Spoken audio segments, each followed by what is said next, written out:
Oke Pak, dengan melemahnya nilai tukar rupiah, adakah dampak kepada usaha mikro kecil menengah?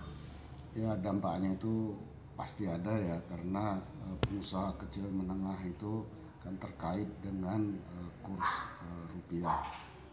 Terus coba Bapak berikan contoh pelaku UKM yang terkena dampak melemahnya nilai tukar rupiah terhadap dolar Amerika.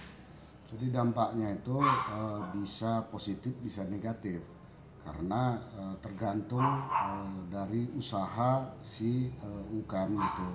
Kalau usahanya itu terkait dengan komponen importnya itu lebih banyak, itu akan berdampak negatif karena dia menjadi lebih mahal. Tapi kalau dia komponen bahan bakunya tidak tergantung dari bahan-bahan import, itu tidak banyak pengaruhnya.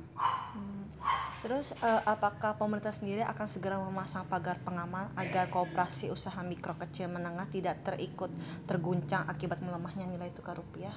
Ya, itu sudah pasti pemerintah harus melindungi para pengusaha kecil, mikro, kecil menengah itu supaya mereka tidak terpengaruh daripada guncangan nilai kurs rupiah tersebut. Itu contoh kayak pagar pengamannya itu seperti apa ya Pak? Ya, pagar pengaman itu kita lakukan misalnya memberikan keringanan ataupun kredit-kredit yang diperbanyak, karena bagaimanapun si para UMKM itu membutuhkan kredit dengan bunga yang lebih rendah misalnya. Nah, itu kita lakukan tahun ini kredit KUR misalnya itu sudah turun menjadi 9%. Nanti akan dianalisis lagi, bisa diturunkan lagi supaya kita bisa bersaing dan si para UMKM itu pun bisa lebih leluasa untuk melaksanakan kegiatan bisnisnya itu sendiri. Ada beberapa kegiatan lain yang memang harus kita lakukan, misalnya peningkatan teknologi, pelatihan SDM, semua itu kita lakukan untuk perkuatan dan pengamanan bagi para UMKM itu sendiri. Itu beberapa di antaranya. Terus langkah-langkah strategis apa saja yang dapat mendukung pertumbuhan dan peningkatan daya saing UMKM sehingga dapat menghadapi gejolak rupiah dan pasar bebas ASEAN? Ya, kalau kita berbicara tentang gejolak rupiah dan pasar bebas, ini ada beberapa hal yang harus kita lakukan. Pertama, daya saing kita itu harus menjadi lebih kuat.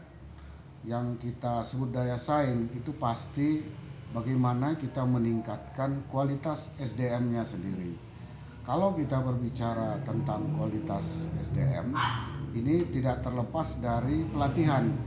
Jadi pelatihan-pelatihan itu harus kita kembangkan di daerah-daerah, bagaimana potensi-potensi terhadap UMKM kita itu bisa kita lakukan supaya nanti produknya pun bisa bersaing,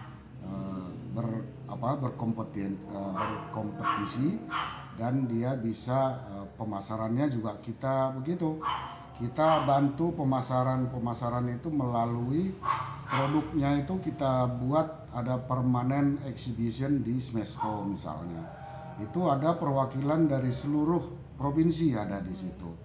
Jadi kalau ada pedagang-pedagang dari luar negeri mau melihat contoh produk UMKM yang ada di Indonesia, dia tidak perlu melihat satu persatu ke provinsi itu, tapi cukup melihat dulu di Smesco. Nanti kalau dia ada yang cocok, baru bisa menelusuri lebih jauh terhadap produk-produk yang dia inginkan itu. Demikian juga perdagangan dengan di luar negeri. Kita membantu mereka terhadap pameran-pameran yang ada di luar negeri supaya bisa membuka pasar, ya, membuka pasar di era pasar bebas nanti. Tentu dia harus bisa bersaing dengan kualitas-kualitas produk internasional lainnya. Demikian juga dengan kualitas apa istilahnya ya, kualitas mutu. Ini harus cukup bersaing dengan produk-produk dari negara lain. Kira-kira seperti itu. Oke, terima kasih ya Pak.